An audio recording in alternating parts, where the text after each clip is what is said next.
Praise the lord. చేరవచ్చిన మీకందరికీ ప్రభువైన యేసుక్రీస్తు శుభాలు తెలియజేయుచున్నాను. ఈ దినము కొరకు ఏర్పాటు చేయబడిన లేఖన భాగము అపోస్తలుల కార్యము 20వ అధ్యాయము 2వ వచనం.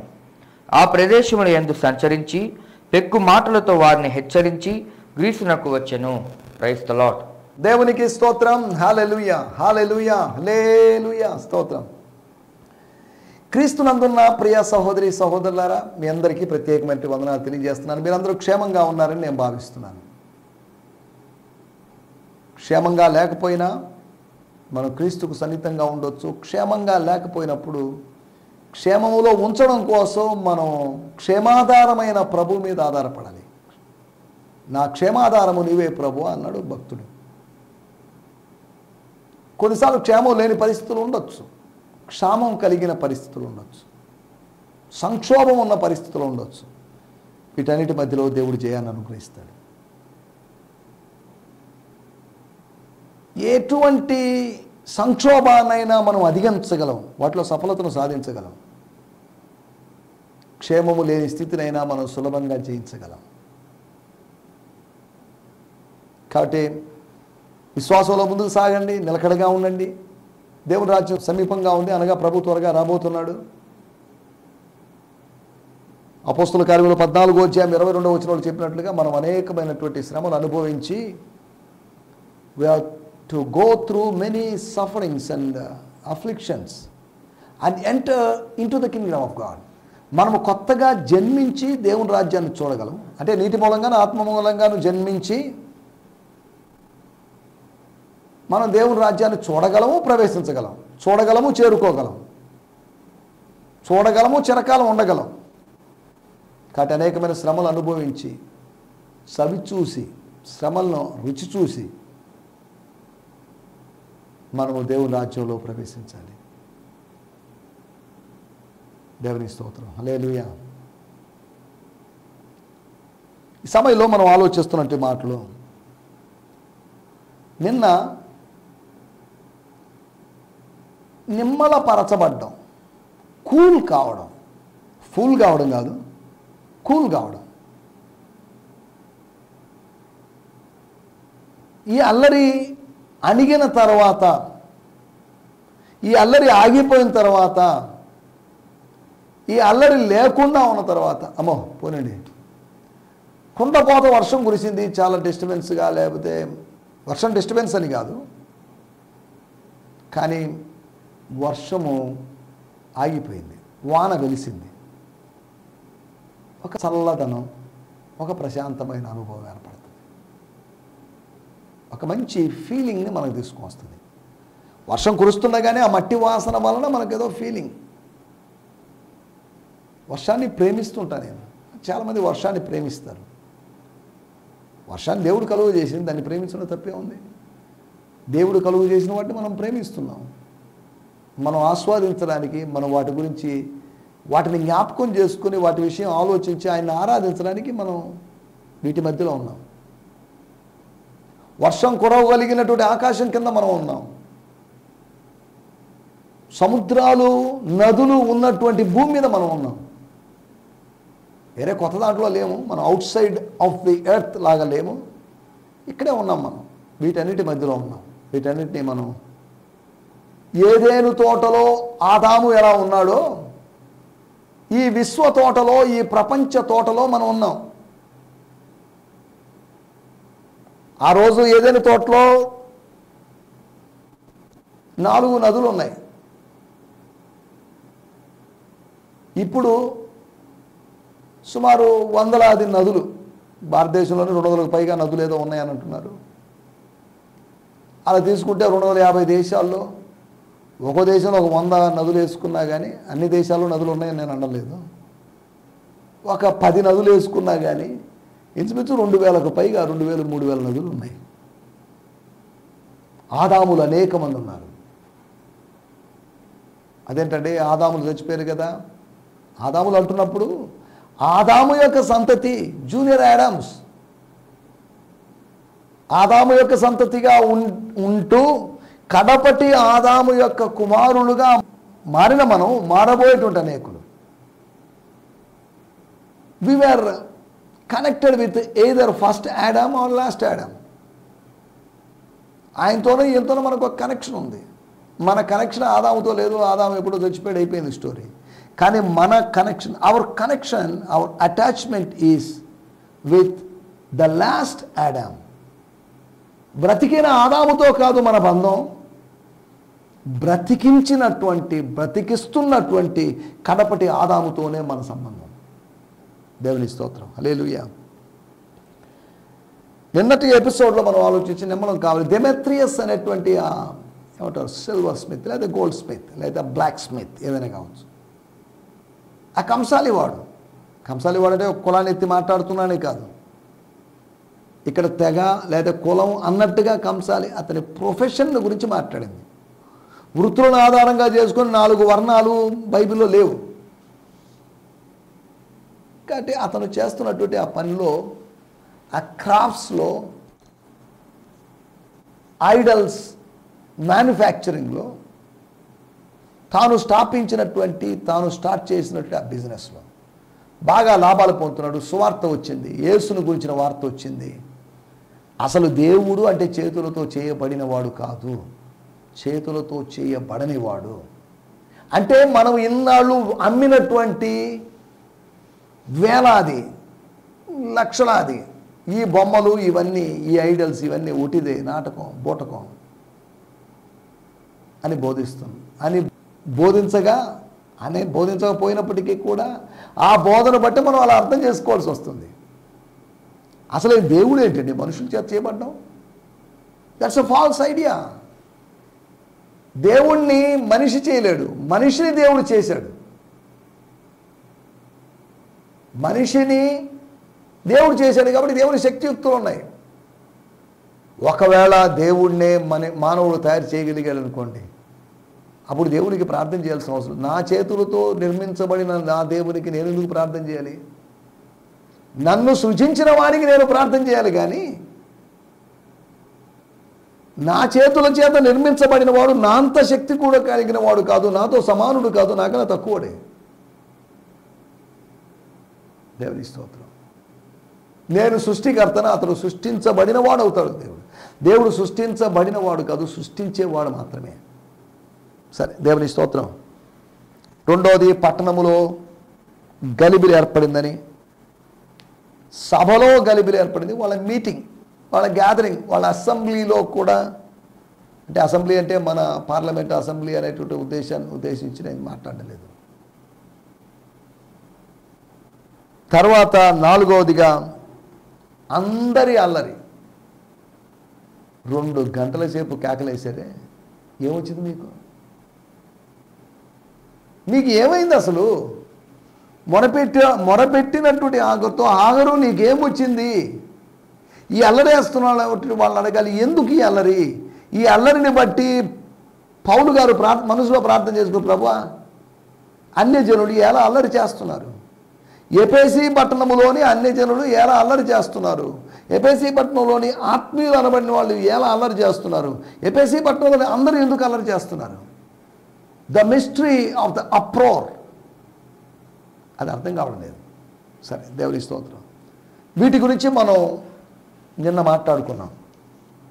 నిమ్మలించబడాల్సినటువంటి అవసరం ఉంది, నెమ్మదిగా ఉండాల్సిన అవసరం ఉంది, కూల్గా ఉండాల్సిన అవసరం ఉంది.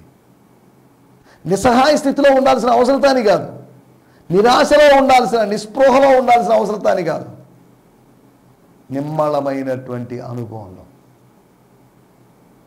దేవుని స్తోత్రం, హల్లెలూయా. నిమ్మళించబడాలి. సముద్రం గద్దించాడు ప్రభు, బీ కూల్, కంట్రోల్, ఠైరో, రుకో అన్నట్టుగా కూల్ అయిపోయింది సముద్రం.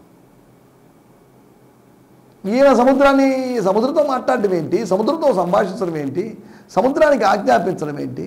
అదొక ఎత్తు అయితే, సముద్రం ఆయన ఆజ్ఞకు లోబడ్డం మరొక ఎత్తు. ఆయన మాట అబద్ధం కాదు, ఆయన మాట వాస్తవం, ఆయన మాట అధికారంతో కూడుకున్నది. ఎస్, సముద్రముతో కూడా ఒక వ్యక్తితో మాట్లాడినట్టు మాట్లాడగలిగిన దేవుడు. మనం సముద్రంతో, ఏ సముద్రమా, బాగున్నావా, భోంచేసావా, ఎక్కడున్నావు, ఏంటి అని మనం అడగలేము. ఒకవేళ అడిగినా మనలో మనం మాట్లాడుకున్నట్టు ఉంటుంది, కానీ మనం బయట మన మాటలను చూసి వెర్రివాళ్ళుగా మనల్ని భావించే అవకాశం ఉంది. సముద్రం తిరిగి మాట్లాడలేదు, సముద్రం మౌనం వహించింది.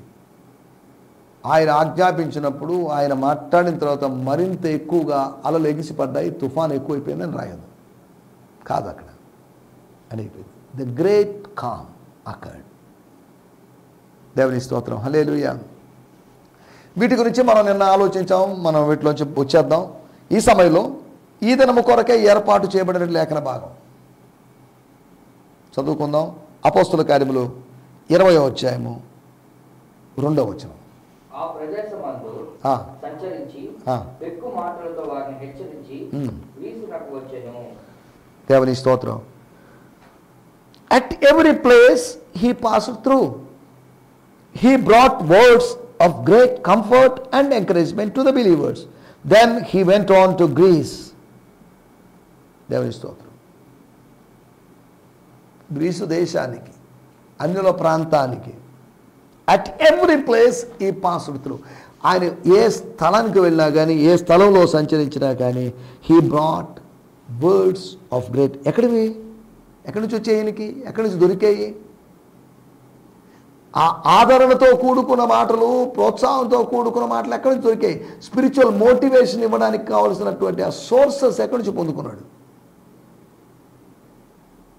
ధర్మశాస్త్రపు కాపీని పట్టుకొని ఆయన వెంట పట్టుకొని తిరగడం లేదు. దేవుడు ఆయనకి ఏది బయలుపరుస్తున్నాడు అని చెప్తున్నాడు. ధర్మశాస్త్రంలో ఆది కాండాన్ని గురించిన వివరణ ఇచ్చినటువంటి ఒక పత్రిక, నిర్గమకాండాన్ని గురించిన వివరణ ఇచ్చిన పత్రిక, ఇలాగా పౌలు రాయలేదు. సంఘాలకు అవసరమైన విషయం రాశాడు. ధర్మశాస్త్రంలోని విషయాలు సంఘానికి అవసరం లేదని కాదు. అప్పుడప్పుడు తిమోతికి రాసినప్పుడు ఆదాము యొక్క ప్రస్తావన తీసుకొచ్చాడు. ఇలా మనం ఆలోచిస్తున్న విషయాలు ఏంటంటే, అట్ ఎవ్రీ ప్లేస్,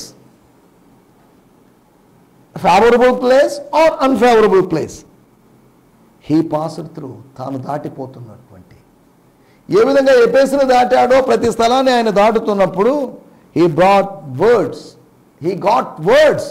కొన్ని మాటలు దొరికాయి ఆయనకి, రేమా దొరికింది ఆయనకి, లోగోసును ధ్యానిస్తున్న ఆయనకి రేమా దొరికింది. రేమా మోస్ట్లీ లోగోస్లోంచి వస్తుంది. లోగోస్ అనేటువంటి పుస్తకంలోంచి, లోగోస్ అనబడినటువంటి పేజీల్లోంచి, అంతేకాకుండా లోగోస్ అనబడిన పర్సన్ నుంచి వస్తాయి. వాక్యము అని పిలువబడినటువంటి వ్యక్తి యేసు దగ్గర నుంచి రేమా వస్తుంది. ఆయన నోరు తెరిచినప్పుడు, మాట్లాడుతున్నప్పుడు రేమా వస్తుంది. ప్రత్యక్షపరచబడిన వాక్యం వస్తుంది. నజరేతులోని సమాజ మందిరంలో చదివాడు. చదివాను బాగా, ఒక చిన్న మాట, ఇది నేడు మీ వినికిడిలో నెరవేరింది. That's all. Now the scriptures that I read from the book of Isaiah, from this scroll, was fulfilled. It speaks about me. ఇది నా గురించి చెప్పబడింది, ఇది మీ గురించి కాదు, మీ ప్రధాన యాజకుల గురించి కాదు. It speaks about me. The word speaks about me. Logo speaks about me. Law speaks about me. వాక్యము నా గురించి మాట్లాడుతుంది, నా గురించే చెప్తుంది. నేను ఆదుకున్న నా సేవకుడు, ఐఎమ్ దట్ పర్సన్. చెరలో ఉన్న వారిని విడిపించే పర్సన్, ఐఎమ్ దట్ పర్సన్. స్తోత్రం, హల్లెలూయా. ఇక రాయబడిన మాటలు వాడుక భాషలో కూడా మనం చదువుకుందాం. 20వ అధ్యాయము 2వ వచనం. స్తోత్రం. అపోస్తుల కార్యములు 20వ అధ్యాయము 2వ వచనం. హల్లెలూయా. ఆ ప్రాంతాన పర్యటన చేసి ఆత్మీయంగా ప్రోత్సాహపరిచే ఎన్నో విషయాలు ప్రజలకు చెప్పి చివరకు గ్రీస్ దేశం చేరుకున్నాడు. పెక్కు మాటలు, ఎన్నో విషయాలు, నాట్ ఫ్యూ వర్డ్స్. మీకు ఏం చెప్పాలో నాకు అర్థం కావట్లేదు, నాకు ఎటువంటి రిఫ్లెక్షన్ రాలేదు, నాకు ఒక వర్డ్ దేవుడు ఇవ్వలేదండి, సారీ అండి, సరిగా సిద్ధపడలేదు, సరిగా ఫాస్టింగ్లో ఉండలేకపోయాను అని అనలేదు. And when he had gone through those above areas and had given them many words of encouragement, he came to Greece. అనగా ఎఫెసుకి గ్రీసుకు మధ్యలో ఉన్నప్పుడు ఈ మధ్యలో ఉన్నటువంటి ఏరియా అంతా కవర్ చేసి ప్రతి ఏరియాలో కూడా దేవుని రాజ్యాన్ని గురించి బోధిస్తూ యేసుక్రీస్తు యొక్క సువార్తను గురించి బోధిస్తూ ఆయన అలా ముందుకు సాగాడు. దేవుని స్తోత్రం. ఆయన ముందుకు సాగేటువంటి దేవుడు. ఆయన మినిస్ట్రీని ఎవరు ఆపలేకపోయారు. ఆయన యొక్క ప్రగతిని ఎవరు ఆపలేకపోయారు. ఆయన ప్రయాణాన్ని ఎవరు ఆపలేకపోయారు. ఎవరో వచ్చి అన్నారు, ఏమంటే మీరు అనవసరంగా యోదయకు వస్తున్నారు, పోయినసారి ఏదో మిస్ అయిపోయారు, but this time they will surely kill you. హెరోదు మీకు తెలుసో లేదో మరి అతను ఎంత దుర్మార్గుడు, but he will surely kill you. Why you have come to this place again. ఎంత బుద్ధి లేనితనం కాకపోతే మళ్ళీ యూదయ అనేటువంటి ఆ సింహం నోట్లో పెట్టడానికి తల పెట్టడానికి సిద్ధంగా ఉన్నారు మీరు. యూదయ అంటే సింహం అని కాదు, సింహం లాంటి ప్రదేశం, భయంకరమైన ప్రదేశం, సింహం స్వప్నం కలిగించేటు ప్రదేశం. మతం ద్వారా జరుగుతున్న రాజకీయం ద్వారా జరుగుతున్న హింస, కాబట్టి ఇటువంటి డేంజరస్ ప్లేస్కి. సో సారీ, ఎందుకు వచ్చావా? యోహాను సువార్త 11వ అధ్యాయంలో శిష్యులతో చెప్పారు, ప్యాక్ యువర్ లగేజ్. బాబు మొత్తం ప్యాక్ చేసుకుని మనం వెళ్ళబోతున్నాం. ఎన్ని రోజులు మరి నాకు తెలియదు. ఇప్పుడు జర్నీ మనకు 1 డే పట్టవచ్చు, మళ్ళీ తర్వాత 1 డే పట్టవచ్చు, ఈ మధ్యకాలంలో 2 రోజులు. ఒకవేళ this is the last step, last time, last trip. కాబట్టి I may not come back. నేను మరలా తిరిగి రాను, మీరు తిరిగి వచ్చే అవకాశం ఉంది. దేవుని స్తోత్రం, హల్లెలూయా. ఆయన చెప్పినట్లుగానే జరిగింది. అసలు ఈ మధ్యలో హేరో దేవుడండి, యేసుప్రభు అన్నాడు, ఆ నక్కతో ఇలా చెప్పండి, మీ నక్క రాజుతో, మీ నక్క నాయకుడితో, మీ నక్క అధిపతితో చెప్పండి, I don't care this man. హేరోదునైనా కైసర్నైనా ఎవరినైనా నేను లెక్క చేయను. ఆఫ్టర్ ఆల్ ఒక చతుర్థాధిపతి, ఒక టెట్రార్క్ అనేం మాట్లాడలేదు. కానీ ఒకటి మాత్రం చెప్పండి, నా గురించి తెలియకుండా నాకు విరోధముగా ఏదో ఆలోచన చేస్తున్నాను. నాకు విరోధముగా రూపించబడిన ఏ ఆయుధం వర్ధిల్లదు. యేసుకు విరోధముగా రూపించబడిన ఏ ఆయుధం వర్ధిల్లదు. మీకు నాకు విరోధముగా రూపించబడిన ఫామ్ అయినటువంటి ఎటువంటి వెపన్ కూడా సానబెట్టి టెస్టింగ్ చేయబడి దానికి ISI ముద్ర వేయబడినటువంటి వెపన్ అయినా కానీ, లైసెన్స్డ్ వెపన్ అయినా కానీ ఇట్ వుడ్ నాట్ వర్క్. అనగా పాతాళలోక ద్వారములు దాని ఎదుట నిలవలేరు. దేని ఎదుట? సంఘం ఎదుట, క్రీస్తు శరీరం ఎదుట, క్రీస్తు యొక్క మిస్టిక్ బాడీ ఎదుట నిలవలేరు.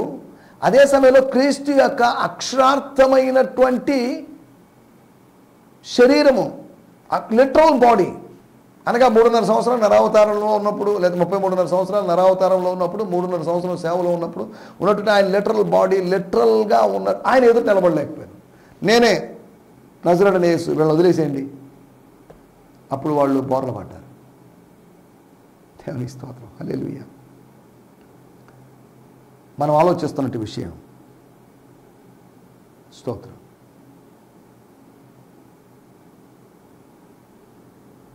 కొన్ని హెచ్చరికలు, వాళ్ళని హెచ్చరించాడు అని రాయబడింది. ఆ ప్రదేశములందు సంచరించి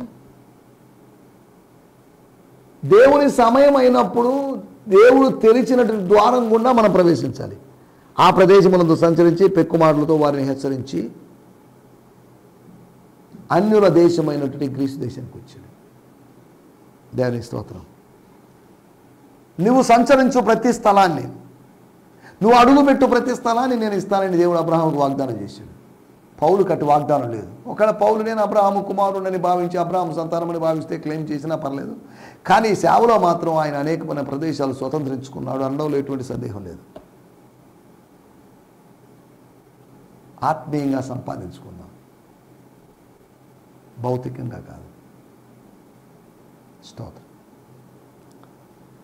హెచ్చరించాడు అని రాయబడింది. ఈ మాట ఆ ప్రదేశంలో సంచరించి పెక్కుమాటలతో వారిని హెచ్చరించి అంటే కంఫర్ట్ చేశాడు, ఎంకరేజ్ చేశాడు. హెచ్చరించాడంటే వార్నింగ్ ఇచ్చాడని కాదు, వాళ్ళని ఇన్స్ట్రక్ట్ చేశాడు, వాళ్ళకి అడ్మానిష్ చేశాడు. వారిని ఆయన హెచ్చరించాడు. హెచ్చరించి గ్రీస్కి వచ్చాడు. ఇంకా గ్రీస్ దేశంలో కూడా సేమ్ ఇదే కదా సిచ్యువేషన్. తాను వెళ్ళిన లాస్ట్ టైం కూడా second missionary trip, first missionary ట్రిప్లో తను గ్రీసులో పర్యటించిన, ఫస్ట్ మిషనరీ ట్రిప్లో అలా పర్యటించిన చూడలేము, సెకండ్ థర్డ్లో మనకు కనిపించాయి. దేవుని స్తోత్రం. ఏమని హెచ్చరించాడు? 4 హెచ్చరికలను మీకు త్వరగా జ్ఞాపకం చేస్తాను. 1 అపోస్తుల కార్యములు 19వ అధ్యాయము 1వ వచనం. అపోల్లో కొరింథీలో ఉన్నప్పుడు జరిగినదేమనగా, పౌలు ప్రదేశములలో సంచరించి ఎఫెసునకు వచ్చి కొందరు శిష్యులను చూచి, మీరు విశ్వసించినప్పుడు పరిశుద్ధాత్మను పొందిద్దురా అని వారిని అడుగగా. చాలండి. ఏమని అడుగుతున్నాడు? ఇంకా చెప్పాలంటే 20వ అధ్యాయంలోనే 1వ వచనంలో మనం ఆలోచిస్తే, అల్లరి జరిగింది, శిష్యులారా నేను వెళ్ళిన తర్వాత కూడా మళ్ళీ అల్లరి జరగవచ్చు, జాగ్రత్త. పై ప్రదేశములందు సంచరించిన తర్వాత ఏపీసీ వాళ్ళు వచ్చినప్పుడు మీరెవరు అని అడిగితే తెలిసి ఉండవచ్చు. ఓహో మీరు ఏపీసీ వాళ్ళు కదా, మీ గురించి విన్నాం సార్, మేము ఏదో సంథింగ్ ఏదో జరిగింది. కానీ వాళ్ళు అడుగుతున్న ప్రశ్న, మీరు పరిశుద్ధ ఆత్మను పొందారా? వాళ్ళందరూ విన్నాడు అనే సంగతి మేము కూడా వినలేదు సార్, సారీ సార్ అని చెప్పారు. ఇక్కడ రాయబడ్డ మాట,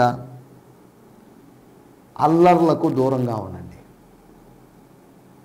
ఇటువంటి డిస్టర్బెన్స్కి దూరంగా ఉండండి హెచ్చరించాడు. ఏంటి బ్రదర్ పౌల్ పాస్టర్ గారు, అపోస్తులు గారు మిమ్మల్ని పిలుస్తున్నారు, కొంతమంది యవనస్తుల్ని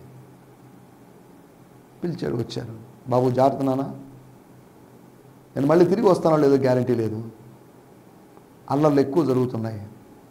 ఆ రోజు తెస్సలోనికలో జరిగింది, ఎథెన్స్లో జరిగింది, కొరింథీలో జరిగింది. ఎక్కడికి వెళ్ళినా కానీ శ్రమలు, కష్టాలు, నష్టాలు ఉన్నాయి. కాబట్టి be strong in your faith. జాగ్రత్త, అల్లర్లకు దూరంగా ఉండండి అని హెచ్చరించాడు. 2వ విషయాన్ని నేను మీకు జ్ఞాపకం చేస్తాను. పేతురు గారు చేసినటువంటి హెచ్చరిక, అపోస్తుల కార్యములు 2వ అధ్యాయం 40వ వచనం. అనేక విధములైన మాటలతో సాక్ష్యం ఇచ్చాడు. తన సాక్ష్యం, తన చేపలు పట్టేవాడు ఎలా ఉన్నాడు, ఎలా ఈ కాదు, చాలా చేపలు ఎలా పట్టగలిగాడు అనే వీటి గురించి కాదు సాక్ష్యం చెప్పింది. అనేక విధములైన మాటలతో వారిని హెచ్చరించి, వారిని ఏమని హెచ్చరించాడో తెలుసా?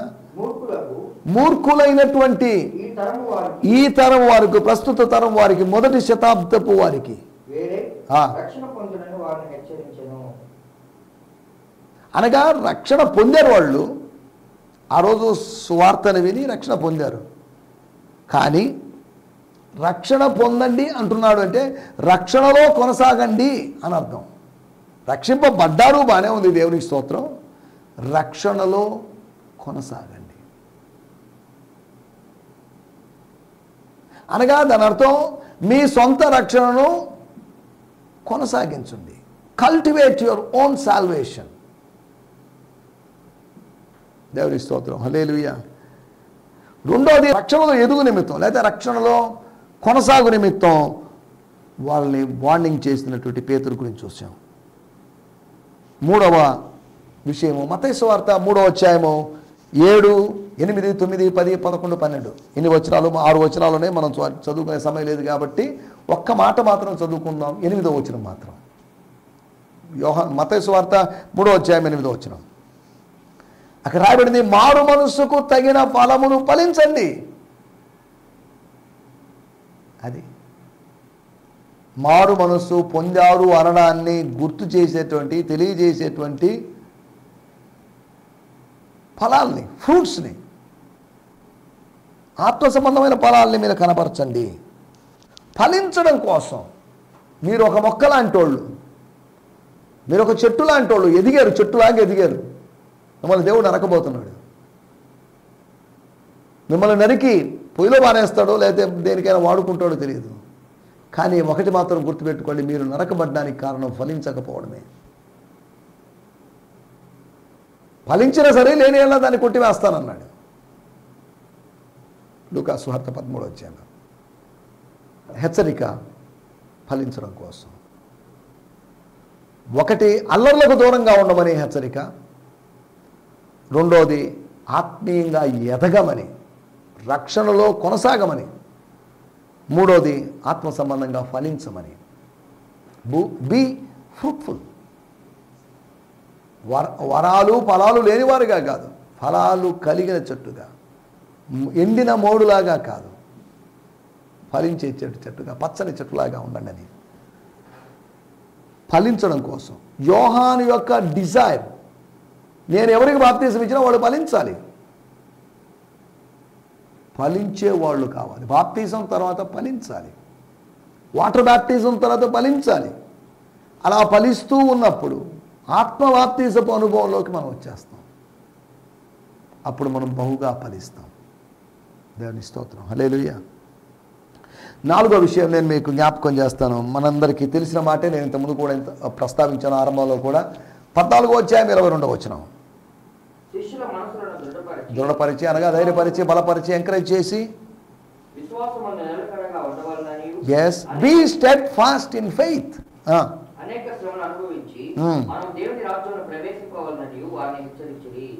కొన్ని శ్రమలు కాదు, అనేకమైన శ్రమలు అనుభవించి దేవుని రాజ్యంలో ప్రవేశించాలి. దేవుని స్తోత్రం, హల్లెలూయా. కొన్ని హెచ్చరికలు మనం గమనించాం, ఇంకా వేరే వేరే హెచ్చరికలు వాక్యంలో ఉన్నాయి, వాటిలోకి మనం వెళ్ళలేదు. కానీ నా మాటలు నేను ఇక్కడ ముగించేస్తున్నాను. ఒకటి, అల్లర్లకు దూరంగా ఉండమని. ఈ పరిస్థితులు మిమ్మల్ని రెచ్చగొట్టేటువంటి పరిస్థితులు ఉండొచ్చు, కానీ సంయమనం పాటించండి. ఆత్మీయ అభివృద్ధి, ఆత్మ ఫలములు, అంతేకాకుండా చివరిగా మనం చూసాం ఆత్మ సంబంధమైన రాజ్యంలో ప్రవేశించడం, దైవరాజ్యంలో ప్రవేశించడం. ఇటు అనుభవాలతో ముందుకు సాగండి అని వార్నింగ్ చేశాడు, లేకపోతే ఎంకరేజ్ చేశాడు. ఈ రోజులో కూడా సేవకులు, దేవుని బిడ్డల్ని ఎంకరేజ్ చేస్తున్నారు. పాస్టర్లు ఆదివారం ప్రసంగంలో ఎంకరేజ్ చేస్తున్నారు. Grow in the lord, go fourth in the lord. క్రీస్తులో పరిపూర్ణులవుటకు సాగిపోదామని ఇలా రకరకాల హెచ్చరికలు చేస్తున్నప్పుడు వాటినన్నింటినీ స్వీకరించి ముందుకు సాగడానికి ప్రభు మనకు సహాయం చేయనుగాక. దేవుని చేత హెచ్చరించబడుతూ ఆశీర్వదించబడుతూ ముందుకు సాగడానికి ప్రభు మనకు సహాయం చేయనుగాక. ఆమేన్, హల్లెలూయా. ఈ సందేశము మీకు ఆశీర్వాదకరంగా ఉందని నమ్ముచున్నాము. ప్రార్థన అవసరతల కొరకు మమ్మల్ని సంప్రదించవలసిన మా చిరునామా గిద్యోన్ మిషన్ చర్చ్, 6వ వీధి, శాంతినగర్, నెల్లూరు 4, ఆంధ్రప్రదేశ్. పిన్ 524004. మా ఫోన్ నంబర్లు 7036443613 మరి ఒక నంబర్ 9392293010. మా ఈమెయిల్ ఐడి gfihmi2015@gmail.com. దేవుడు మిమ్మును ఆశీర్వదించునుగాక. ఆమేన్.